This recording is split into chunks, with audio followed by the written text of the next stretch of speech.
पहले तो मैं आपको ये बताना चाहती हूँ कि डीसीडब्ल्यू को सरकार का, दिल्ली सरकार का डे वन से सपोर्ट रहा है। कभी भी ऐसा नहीं हुआ है कि दिल्ली सरकार ने हमें सपोर्ट नहीं किया हो, ठीक है। और अभी 2 महीने पहले तक ही हमारी भूतपूर्व चेयरपर्सन बोल रही थी कि क्या नाम है, एलजी के इशारे पे सब चीज़ें हो रही हैं, एलजी के इशारे पे फंड रोका गया है, एलजी के इशारे पे 92 लोगों को निकाला गया है। तो उसमें बिल्कुल बेबुनियाद उनका जो कल का उन्होंने लेटर लिखा है सीएम को, बिल्कुल बेबुनियाद है। डे वन से हमें सीएम का सपोर्ट रहा है। हमारा ग्रांट, हमारा पैसा इतना सीएम की तरफ से बनाया गया, ग्राउंड लेवल पे हमने इतना काम किया है, इतने सालों में इतना काम किया है। ऐसा नहीं है कि डीसीडब्ल्यू का फंड पहली बार रोका गया है। डीसीडब्ल्यू का फंड इससे पहले भी 2016 में रोका गया है। 3 महीने तक एलजी के ऑर्डर पे हमें फंड नहीं मिला था और हम लोग फिर कोर्ट का हमने दरवाजा खटखटाया और हमें वहाँ से रिलीफ मिला है, ठीक है। 2 महीने पहले तक चेयरपर्सन बोल रही हैं कि एलजी के इशारे पे सब हो रहा है, इतने लोग दिल्ली महिला आयोग को ठप करने की कोशिश की जा रही है और एलजी के इशारे पे जो दिल्ली सरकार में उनके ऑफिसर्स बैठे हुए हैं, आपको पता है उस पर दिल्ली सरकार का कोई कंट्रोल नहीं है। वो लोग सारे दिल्ली सरकार को ठप करना चाहते हैं, ये उनके इशारे पे हो रहा है।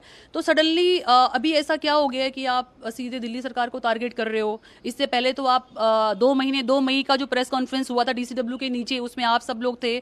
आपने देखा कैसे वो एलजी के लिए बोल रही थी कि एलजी के इशारे पे सब हो रहा है, एलजी के इशारे पे हो रहा है। भी ये इस चीज, मुझे लगता है महिलाओं का मुद्दा बहुत सेंसिटिव है, बहुत ही सेंसिटिव है। और हम लोग जहां बैठे हुए हैं, हम लोग 9-9 साल से 10-10 साल से इस संस्था से काम कर रहे हैं, हर किसी के लिए काम कर रहे हैं, वो चाहे रेप सर्वाइवर हो, उन्हीं की वो चेयरपर्सन थी यहाँ पे, हम लोग मेंबर थे और सीएम के सपोर्ट से हम लोगों ने यहाँ पे इतना काम किया है। हमारा स्टाफ बढ़ाया गया ग्राउंड पे, हमारी मोबाइल हेल्पलाइन बढ़ाई गई, हमारे सीआईसी के काउंसलर बढ़ाए गए, महिला पंचायत हमारी इतनी बढ़ाई गई। ये सब बिना सरकार के सपोर्ट के मुमकिन ही नहीं है। आपका 3 करोड़ से आपका फंड इतना ज्यादा बढ़ा लिया गया है ईयरली वाला, आपको वो बिना सरकार के सपोर्ट के हो ही नहीं सकता है ना। तो ये सब चीज़ों पे अब राजनीति नहीं होनी चाहिए। बहुत सेंसिटिव मुद्दे हैं। हमारे पास एसिड सर्वाइवर काम करते हैं, हमारे पास डोमेस्टिक वायलेंस की विक्टिम है, हमारे पास कैंसर पेशेंट भी हैं जो हमारे काउंसलर हैं जो काम करते हैं महिलाओं के मुद्दे, क्योंकि ये महिलाओं का मुद्दा इतना सेंसिटिव है ना, हर कोई इससे रिलेट करता है। 181 अगर बंद किया गया है, ठीक है, तो वो सेंट्रल गवर्नमेंट की तरफ से ऑर्डर आया है, जो हमारे मिनिस्टर ने बोला भी है कि सेंट्रल गवर्नमेंट ने के आदेश पे ये सब चीजें हो रही है। ये उनको पता है, काफी पहले से पता है कि 181 ट्रांसफर होगा, सेंट्रल गवर्नमेंट का जो नया गाइडलाइन निकला है, ठीक है। तो ये उन्हें डे वन से पता है। तो अब इसमें सरकार को कोसने की बजाय सरकार के साथ खड़े होकर उनको एलजी से क्वेश्चन करना चाहिए, प्रधानमंत्री से करना चाहिए कि आप क्यों महिलाओं के मुद्दे पे राजनीति कर रहे हैं। इस मुद्दे को हर किसी को छोड़ना चाहिए। जी, हमने आज ही लेटर लिखा क्योंकि कल उनका लेटर देखा हमने, जो उन्होंने सीएम से क्वेश्चन किए हैं और वो बेबुनियाद है। और हमने उनके साथ ही रह के इतना टाइम काम किया है, हम आज तक उनके साथ ही रह के हम लोग सेंट्रल गवर्नमेंट को क्वेश्चन कर रहे हैं, हम एलजी को क्वेश्चन कर रहे हैं कि भाई ये सब चीजें मत करो, महिलाओं के मुद्दे पे राजनीति मत करो।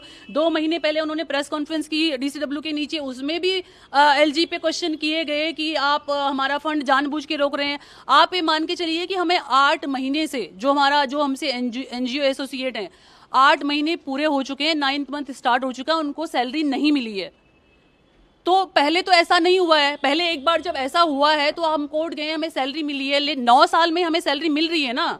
अब जब रोका जा रहा है, आप अपनी सरकार के साथ खड़े होने की बजाय आप जाके क्या नाम है, आप अपनी सरकार को ही कोस रहे हैं। आपकी सरकार का कहाँ पे यहाँ पे? आज तक तो आपको कोई दिक्कत नहीं आई, उनको चेयरपर्सन बनाया, हमको मेंबर बनाया, हम लोग 9 साल से यहाँ पे काम कर पाए हैं। ये सब सरकार के ही सपोर्ट से हो पाया है ना। आप कौन से महिला आयोग के बारे में जानते हैं? दिल्ली महिला आयोग को पूरे इंडिया में जाना जाता है, हर जगह से हमें कॉल आते हैं, हम मेंबर उसको डील करते हैं, ठीक है ना। तो ये अब इस मुद्दे पे राजनीति किसी को भी नहीं करनी चाहिए, ना वो एलजी को करनी चाहिए, ना हमारी एक्स चेयरपर्सन को करनी चाहिए। राजनीति नहीं होनी चाहिए, महिलाओं के साथ खड़े होइए। वो यहाँ पे चेयरपर्सन नहीं है पिछले जनवरी से हम लोग, मैं फिरदौस, हम यहाँ पे हैं, हम लोग डेली केस डील कर रहे हैं, हम लोग 2-2 मेंबर की हियरिंग अटेंड करते हैं क्योंकि 2 मेंबर यहाँ से चुन के जा चुके हैं। हम लोग ग्राउंड लेवल पे काम कर रहे हैं। जिन महिलाओं को सैलरी नहीं मिली हम उनको देखते हैं, एसिड सर्वाइवर हैं, रेप सर्वाइवर हैं, डोमेस्टिक वायलेंस के विक्टिम हैं, जीबी रोड से रेस्क्यू की हुई लड़कियां हैं जिनको जॉब दिया गया है, उन लोगों के घर नहीं चल रहे हैं, उन लोगों के। और पिछले 8 महीने से सैलरी नहीं मिल रही है। जब वो यहाँ पे चेयरपर्सन थी उसके 4 महीने से पहले से सैलरी नहीं मिल रही है। अक्टूबर महीने से ग्रांट सैलरी गया है, अभी अक्टूबर महीने से सैलरी नहीं मिला है फील्ड वाले स्टाफ को, हमें 4 महीने से सैलरी नहीं मिली है। मैं डीसीडब्ल्यू की मेंबर हूँ, फिरदौस खान डीसीडब्ल्यू की मेंबर है, और हमारा जितना भी डीसीडब्ल्यू का स्टाफ है, इसमें रेप सर्वाइवर भी आपने लास्ट प्रेस कॉन्फ्रेंस में देखा है, रेप सर्वाइवर हैं, इसमें क्या नाम है आपने हमारी एसिड सर्वाइवर हैं, हमारे बहुत सारे विक्टिम हैं, आप उनको भी 4 महीने से सैलरी नहीं मिली है, फील्ड वाले स्टाफ को 8 महीने से सैलरी नहीं मिली है। इस पे पॉलिटिक्स नहीं होनी चाहिए, उनको हमारे साथ खड़े होके एलजी को क्वेश्चन करना चाहिए कि आप दिल्ली सरकार का जो भी फंड आपने रोक रखा है, दिल्ली सरकार के वहाँ से हमें वो फंड रिलीज किया जाए ताकि हम लोग प्रॉपर फंक्शन कर सके, फील्ड में काम हो सका और महिलाओं के लिए काम कर सकें।